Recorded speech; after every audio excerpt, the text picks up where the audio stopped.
Hello students, my name is Aditya Ajmera और आज हम ज्योग्राफी के बहुत ही इंपॉर्टेंट टॉपिक के बारे में डिस्कशन करेंगे। और ये जो टॉपिक है इसका नाम है प्लेट टेक्टोनिक्स।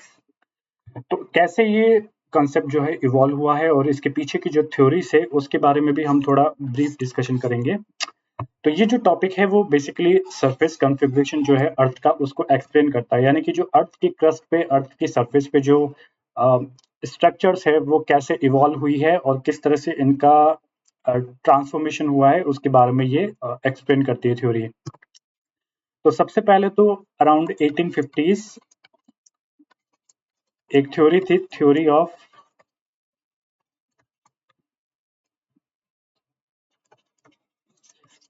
परमानेंसी। इस थ्योरी के अकॉर्डिंग जो भी उस टाइम के 17th सेंचुरी के जो साइंटिस्ट और ज्योग्राफर या जियोलॉजिस्ट थे उनके अकॉर्डिंग अर्थ पे जितने भी स्ट्रक्चर्स है, आज हम जो ओशियंस और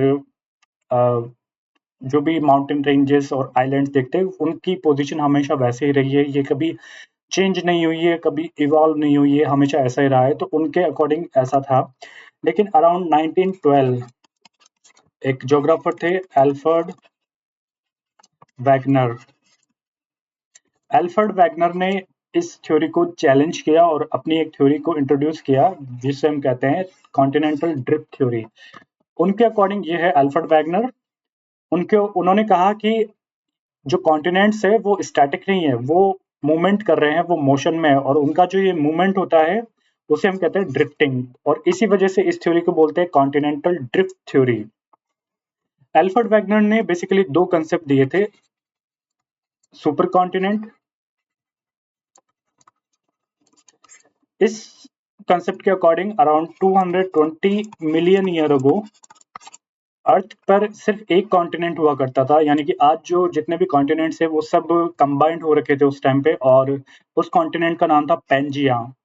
और अराउंड 150 मिलियन ईयर अगो ये कॉन्टिनेंट जो है दो पार्ट में डिवाइड हो गया, एक तो है लोरेशिया और एक है गोंडवाना।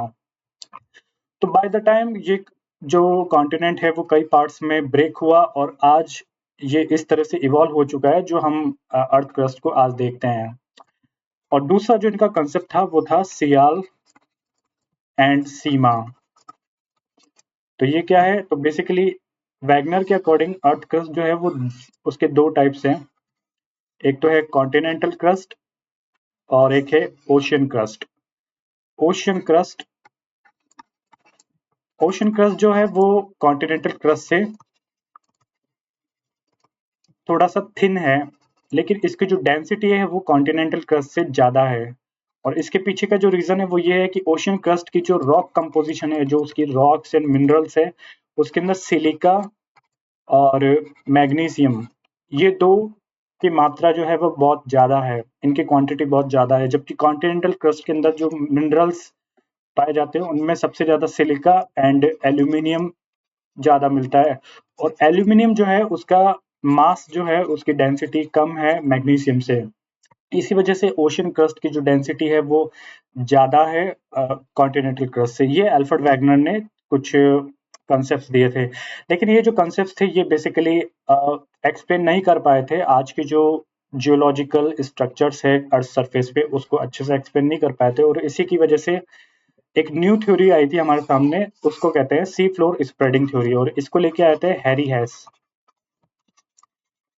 और ये थ्योरी आई थी 1962 के अंदर। हैरी हैस के अकॉर्डिंग बेसिकली ये मरीन जियोलॉजिस्ट थे और उन्होंने कहा था कि जो क्रस्ट है, ओशियन क्रस्ट, वो ओशियन क्रस्ट के जस्ट नीचे है एस्थेनोस्फीयर। एस्थेनोस्फीयर में जो मोल्टन मैग्मा है वो ओशियन क्रस्ट पे प्रेशर करता है और इसी की वजह से जो क्रस्ट है वो ब्रेक हो जाती है। और ब्रेक होने के बाद में ये क्रस्ट जो है वो अपोजिट डायरेक्शन के अंदर मूव करती है। और इससे होता क्या है कि ये जो गैप बनता है और इस गैप के अंदर जो मॉल्टन मैग्मा है वो अपवर्ड फ्लो होता है और जब ये सरफेस पे आता है तो ये सॉलिडिफाई हो जाता है। और यही रीजन है कि जो क्रस्ट है, न्यू क्रस्ट का फॉर्मेशन होता है और इससे ऐसा लगता है कि ओशन क्रस्ट जो है वो एक्सपेंड हो रहा है, यानी कि सी फ्लोर जो है वो स्प्रेड हो रहा है। और इसी वजह से इस थ्योरी का नाम है सी फ्लोर स्प्रेडिंग थ्योरी। लेकिन ये थ्योरी भी एक्सप्लेन नहीं कर पाई थी जो जियोलॉजिकल स्ट्रक्चर्स है अर्थ सरफेस पे उनको, और इसी वजह से जो नेक्स्ट थ्योरी हमारे सामने आई थी उसे हम कहते हैं कन्वेक्शनल करंट थ्योरी, और इसको लेकर आए थे आर्थर हॉर्म्स।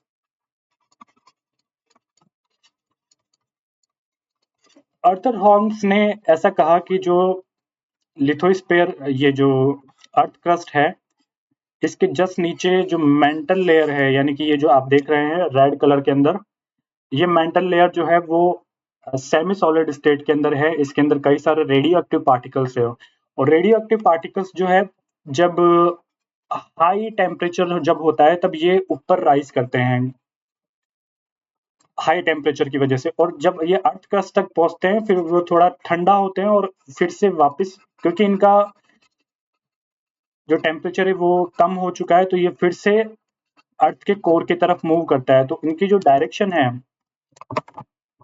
इनकी डायरेक्शन कुछ इस तरह से होती है, लाइटर इस तरह से ये मूव करता है, और जब ये ठंडा हो जाता है फिर से ये मटेरियल, तो फिर से ये नीचे की ओर मूव करता है कोर की तरफ।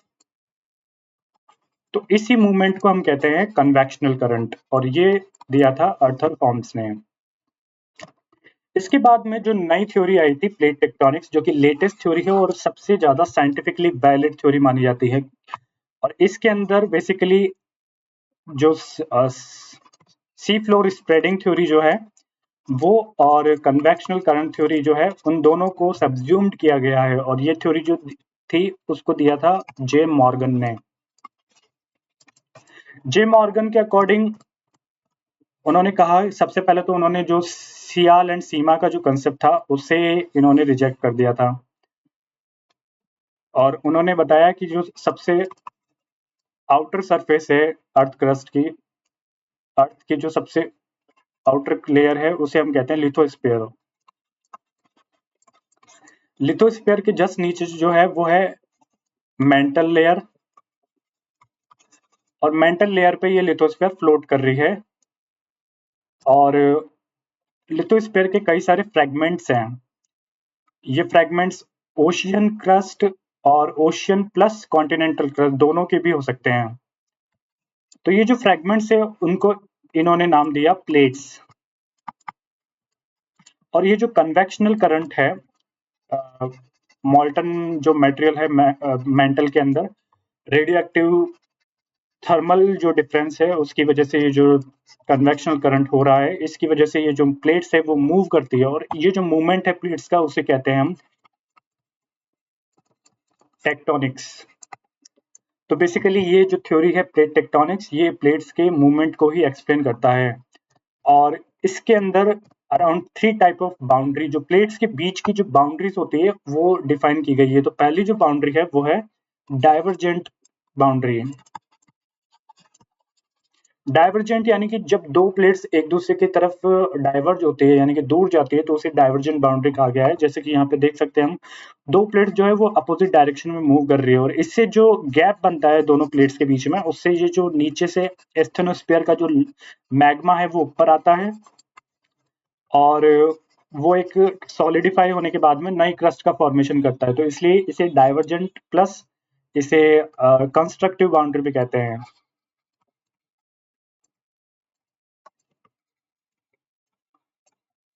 सेकंड जो बाउंड्री है वो ये है कि कन्वर्जेंट बाउंड्री, यानी कि दो प्लेट्स जो है जब कन्वर्ज होती है एक दूसरे के पास आती है तो उसे कन्वर्जेंट बाउंड्री कहते हैं। और इसमें जो हाई डेंसिटी जो प्लेट है वो लो डेंसिटी वाली प्लेट के नीचे मूव करती है, यानी कि यहाँ पे हम देख सकते हैं, और इस प्रोसेस को हम कहते हैं सबडक्शन। सबडक्शन।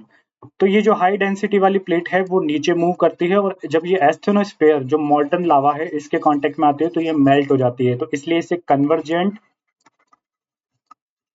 और डिस्ट्रक्टिव बाउंड्री, क्योंकि प्लेट जो है वो डिस्ट्रॉय हो जाती है तो डिस्ट्रक्टिव बाउंड्री भी कहते हैं।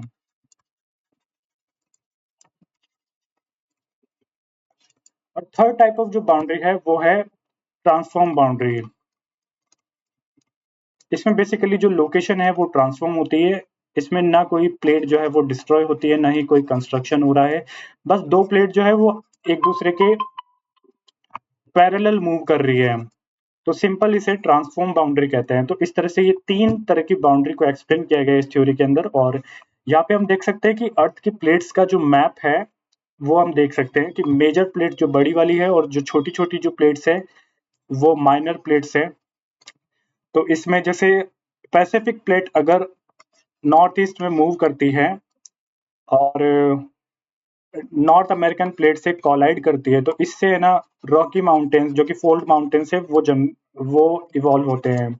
ऐसे ही अगर इंडियन प्लेट जो है वो नॉर्थवर्ड मूव करती है यूरेशियन प्लेट की तरफ, तो हिमालयाज का फॉर्मेशन होता है। तो आप देख सकते हैं कि कैसे प्लेट टेक्टोनिक थ्योरी जो है सबसे ज्यादा साइंटिफिकली वैलिड थ्योरी है और आंसर्स में भी सबसे ज्यादा वेटेज यही थ्योरी रखती है।